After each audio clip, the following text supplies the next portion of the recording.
The relations with the supplier of the selective forest, Phoenicia, where the city of Byblos became so Egyptian, that some of its rulers ordered to inscribe Egyptian plates and utensils in the same way, referring to themselves as the nomarchs in Egypt, became close. Relations with the northern Mediterranean were maintained. During the Middle Kingdom in Egypt, Cretan dishes were used, and concrete Egyptian products. Public relations. The development of slavery. Monuments of the heyday of the Middle Kingdom make it possible to comprehend the situation of the exploited masses and the nature of the exploitation of that time. The most important here are two features. On the one hand, this is a significant development of slavery in private households. On the other hand, a change in the position of the agriculturists. In the Middle Kingdom, rank-and-file officials and even non-bureaucrats often owned their own people. The nobility, of course, had more people than the example. One dignitary of the Xii dynasty took only 50 people with him to the quarries, but even among ordinary mortals, the number of people they owned was quite significant. Some of them served their masters and were called chashniki, kavkimi, escort. Others were farmers, gardeners, bakers, brewers, laundry, etc. Servants and workers, each in their work, are depicted on the walls of the master's tombs, on the master's funeral plates, and also in the form of wooden figurines placed in tombs to serve the deceased. In the gravestones of the tombs, the nobility of the workers usually work together in the open air or in the workshop. Figurines too are connected together, representing weaving, carpentry workshop, a bakery, etc. Often employees are directly called slaves. Usually they are slaves. Men are not mentioned less often. Slaves are often found among the limes of the non-married, but among the rich, they are often private individuals had, as the monuments indicate, Syrians, which, of course, should be attributed to slaves. On one of the monuments we see two Syrians engaged in the personal economy of an employee, with the high dignitary then harvesting, a man is reaping, a woman picks up ears then by brewing. Wars in the Middle Kingdoms was quite a lot, and a significant part of foreign slaves were probably from captives. In the accounts of the wars of the Xii dynasty with the western neighbors, the Libyans and the southern Ethiopians, it is explicitly said that these wars were accompanied by the seizure of not only cattle, but also captives. The bill of sale for the Syrians, slaves, 2 women and children. From the time of the Xii dynasty there are 2 wills, in one of which the clerk handed his people to his brother priest, and in the other, this brother already passed 4 heads to his wife. The slaves were bequeathed, cuts were given and allowed to the recipient to pass on to any of their children. Heads, and praised Pharaoh. One of the companions of the bellicose king of the Xii dynasty of Senusr III said that when he was enrolled in the king's bodyguards, he received 60 heads. And in the production of Q, the chiefs of bodyguards after the Ethiopian campaign, another 100 heads. In a fairy tale, a person assigned to bodyguards was given heads. At the same time, heads, in both cases, complain without land, although in the biography of one of the figures of that time we read about rewarding him with 20 heads, as well as 50 arrow, i.e., over 13.67 hectares of arable land. However, at the same time, the Tsarist economy, the nomarchs and private lindens exploited people who could not be classified as slaves. From the beginning of the Xii dynasty in the 2 contracts of the nomarch with the priests of the local gods, it is said that every farmer from the beginning of his field will contribute his share in favor of the priests. If he could give such promises to the priests, then it is clear that the farm of the nomarch was based to some extent on the labor of the agriculturists cultivating every part of the earth. With the onset of the Middle Kingdom in the position of farmers, there have been some changes. The royal people, known to us in the days of the ancient kingdom as persons who were attracted to the personal economy of the nomarchs during a difficult time, are now often found in private farms. In the tomb of a dignitary of the end of the Middle Kingdom, 20 royal people are listed as part of his servants. Similar inscriptions are also found on some other monuments. That they were farmers proves the use of the appropriate designation for them in the times immediately before and after the Middle Kingdom. The royal people are the general designation of the free agricultural population of Egypt in the first half of the New Kingdom. It is very likely that the Tsarist farmers were also called during the Middle Kingdom. Attachments, as well as in the past, were on ships, but there is as if no monuments that would talk about the units in the field farming, as we observed in the ancient kingdom, or at least about the chiefs, leaders, mentors, scribes of such attachments. Some changes occur during the Middle Kingdom in the position of artisans. If in the ancient kingdom only individual masters reached a relatively secured position, then in the Middle Kingdom such artisans are encountered more often. From simple artisans such as a laundry, a brewer, a potter, a stone cutter, a goldsmith, a tinsmith, etc., stone plates with inscriptions and images and even inscribed sculptures have reached. The craftsmen were united according to the occupation and in aggregate represented a certain social force. Caminati were even a special army with developed management and subdivisions. Dignitaries, in particular the chiefs of artisans, judging by the images on their monuments, did not shun society of simple masters, even sometimes they were related to them. The chiefs of artisans themselves were connoisseurs of their craft, and some of them, like ordinary artisans, adopted the craft from their fathers, while others were children of small officials or distant relatives of high-ranking people. But on the whole, for the entire period of the Middle Kingdom, the contrast between the top and bottom of society was striking. It can be seen firsthand by the ruins of a city near one of the royal pyramids of the middle of the 12th dynasty, near the present El Ahan at the entrance to the Fayum oasis. The working population lived incredibly crowded, in dwellings of several tiny camarocks, while every rich house was a complex of many dozens of small rooms and several larger rooms. Unfortunately, on the ruins of this settlement, under the pyramid, one cannot make a clear idea of the living conditions in which the middle layers of the townspeople were, and these layers have now acquired a certain significance in the life of society. Monuments dazzle with names of non-urban residents of the city. They were relatives of not only small, but also significant officials, fathers and sons of dignitaries. It would, of course, be wrong to imagine the cities of the Middle Kingdom as cities in our sense. Both the city and the village may have been a community. From the beginning of the Middle Kingdom, there were hints of the existence of councils of officials in the cities. From the end of the Middle Kingdom, we heard a case on the transfer of a slave with her land plot to the town of Elephantine. Consequently, the city community at that time was a legal entity that owned slaves and land. The royal economy, of course, continued to exist during the Middle Kingdom. Such a characteristic phenomenon for the Old Kingdom, as food and clothing issued from the royal economy, continued in the Middle Kingdom. From the second half of it, parts of court income expenditure books and other accounting records have been preserved. You can see by them which people constantly or occasionally used state food rations. They were simple people, artisans, servants, as well as bodyguards, secondary officials, secondary and highest dignitaries, members of their families, even members of the royal family who lived their home.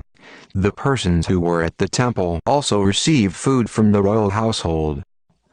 Nevertheless, commodity-money relations are further developed in the second half of the Middle Kingdom. At the end of the Middle Kingdom, gold became the yardstick of value. The dignitary pays another, gold 60 debon, gold, and copper, and clothing, and grain, i.e., he pays gold, copper, clothes and grain a total of 60 debonooks of gold, debon 91 g. At the beginning of the Xii dynasty we learned that in one case, services were paid for silver, gold, copper, mashing, clothing, Lower Egyptian barley, wheat. From this sequence, we can conclude that silver was still valued more than gold. By the end of the Middle Kingdom, it was already twice as cheap as gold. As before, there were grain loans, and deals on grain loans were, we may assume, usurious. The state is the time of the heyday of the Middle Kingdom. The heyday of the Middle Kingdom dates back to the time of the Xii dynasty, which reigned around 2000 BC.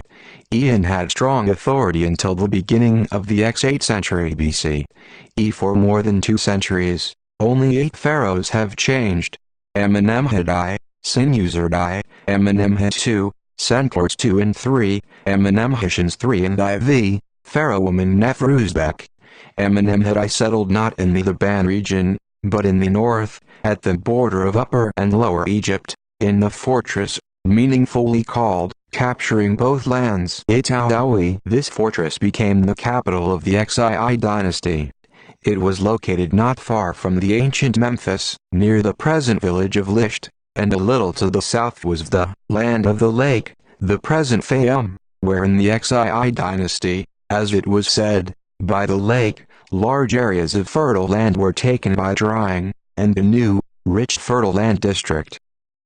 Strengthening the royal power in the Xii dynasty contributed to victorious wars with neighbors, which resulted in the south in wars of conquest.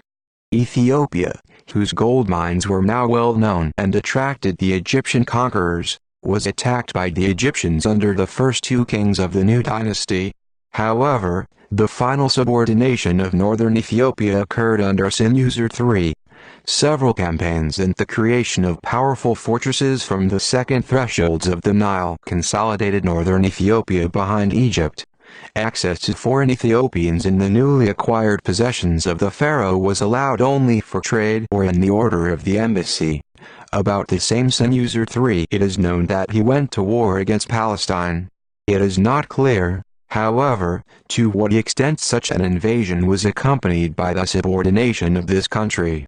Whatever it was, the glory of the pharaoh warrior for a long time it survived. In the New Kingdom he was considered the local god of Egyptian Ethiopia. Later legend, merging with his name vague memories of the Egyptian conquerors of the New Kingdom, created a fabulous image of the conqueror of the semi-world Senusert, in Greek, Sesostris. However, under the mighty Senusert III, as well as under his predecessors, the local nobility still sat on the ground.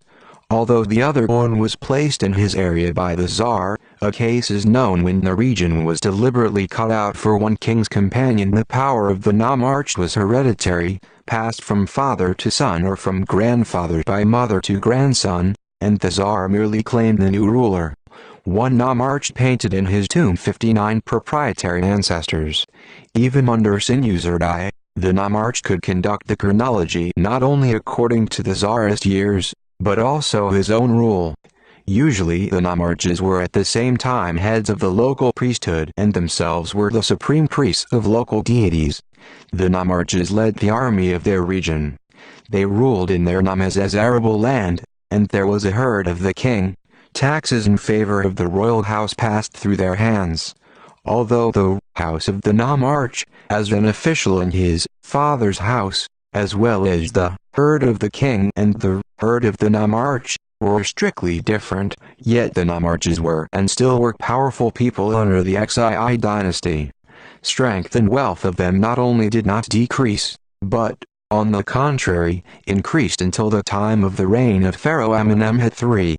The tombs of one nomarch under Senusert II and another nomarch at Senusert III were richer than the tombs of the previous rulers of the same names.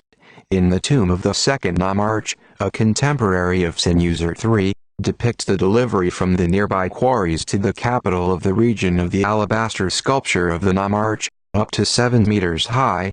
In the delivery they took part, that is, they dragged the statue on the sleigh, the soldiers of the Noma and the priests.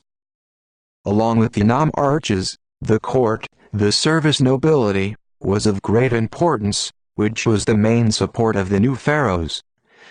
At the court the friends of the pharaoh were crowded, as in the time of the ancient kingdom, the heads of both white houses, the heads of both houses of gold, the heads of both granaries, the chiefs of works sat in the supreme administration, etc. As before the supreme dignitary, he was the mayor of the capital, headed the court and often combined in his person the management of various departments, except the military. Who were the highest officials of their origin? Near the representatives of the local nobility at the court and at the head of the national administration, many people of a different background could be seen. There were dignitaries who inherited their posts from fathers, that is, representatives of the hereditary capital's nobility. There were people who could seek people who were not born. They were representatives of the service nobility, due to their position and all the living things of the pharaoh's power. About their moods, you can make a presentation according to the head of the treasury under Egypt2. He, i.e., the king, gives food to those who accompany him, he nourishes the next in his way. Food is the king, excess is his mouth. From the strengthening of the power of the steam such people could only win, and the pharaohs could rely on them in the fight against the Noma nobility. The Tsar's power found support also at the approximate army, guarding the Tsar. The armed forces of the Middle Kingdom were recruited among the mass of the population through regular selective appeals of the youth. To the Egyptian army were added foreign parts, consisting mainly of North Ethiopian soldiers. The armament of the army consisted of bow and arrows from the riflemen, shields, spears, axes or clubs from other fighters. As it seems, the innovation of the Middle Kingdom was a mobile cover, from under which two soldiers with the longest spear smashed the enemy on powerful fortress walls. The army was largely under the command of the nomarchs, forming nomadic armed forces. In direct subordination, they had a majority of secondary civil servants. But with the Xii dynasty, we see a special army, consisting directly with the person of the pharaoh. They were bodyguards, called, like the servants of the big masters, escorted, in this case, escorted ruler. The composition of the king's bodyguards was heterogeneous. Some were apparently from the nobility, but most, judging by the available data, were of an uncommon origin. The nomarchs also had their own armed escorts, but they certainly could not give them as generously as a pharaoh who complimented his bodyguards for several dozen people, heads, and awarded them with gold weapons. Another, as if unfertile, guide to the ruler felt himself to be an important person, and the associate of Sinuser III, who had grown from bodyguards to mentors of bodyguards, had higher ranks of the great man. He called himself those to whom the lord of both lands gave his importance. On such warriors Pharaoh could count in the fight against local nobility. The internal struggle in the society of the Middle Kingdom was strained even in the quiet time during the Xii dynasty. The kings of the Xii dynasty, even during their lifetime, appointed their heirs co-rulers, and they accepted the title of the king during his lifetime. Pharaohs constantly cared for their safety. The capital of the Xii dynasty was a fortress, its name, Itawi, surrounded with a sign depicting a fortress wall. The establishment of a bodyguard detachment was primarily an action for the protection of the pharaoh. On Amenemheti, a night assault was carried out in his own bedchamber, which, apparently, cost him his life, despite persistent self-defense. According to Mainthun, Amenemheti was killed by the court eunuchs, but it is possible that Amenemheti was confused with Amenemheti. The kings felt the unreliability of their surroundings and saw danger everywhere. Even at the time of the Xth dynasty, Pharaoh instructed his son to tame the crowd, since the poor man was rebellious, to exterminate the troublemaker, who was dangerous by the number of his followers. In the mouth of Amenemheti was given a lesson to his son, advising him not to trust anyone at all. Sisk received at this time of unprecedented importance. One high-ranking official, boasting himself, called himself someone who stands over the secret palace during the interrogation of the secretive heart, recognizing his husband according to what he has said, to whom the womb uncovered what is in it, etc. Another dignitary, a contemporary of Egypt2, called himself the trusted king in suppressing troublemaker. He also, wombs of people opened their contents. Another was the language of the king in the trial of men, in the punishment of the obstinate in heart. The supreme dignitary and the judge under Egypt2 was called, resigning the rebellious against the king. The enthusiastic follower of Amenemhat III exclaimed, "There is no tomb rising against his majesty, his corpse, that is, the rebel is what is thrown into the water." By the middle of the Middle Kingdom, the compilation of numerous written curses to the enemies of the pharaoh, not only external, but also internal, can be timed. It was not restless around Pharaoh. As in the days of the Shi dynasty, the nomarchs made their exits and trips accompanied by armed guards. They also had their own armed escorts. Under Senuserdai, the nomarch described himself in his inscription, "I am the eliminator of arrogance from the arrogant, making me silent the belligerent, so that he, more, does not speak. I am an insurer of thousands of rebels, the love of my region, heartfelt, when he sees every criminal. I, driving a robber from his area, in Noma." Apparently, it was also uneasy, if the rebels were counted as thousands.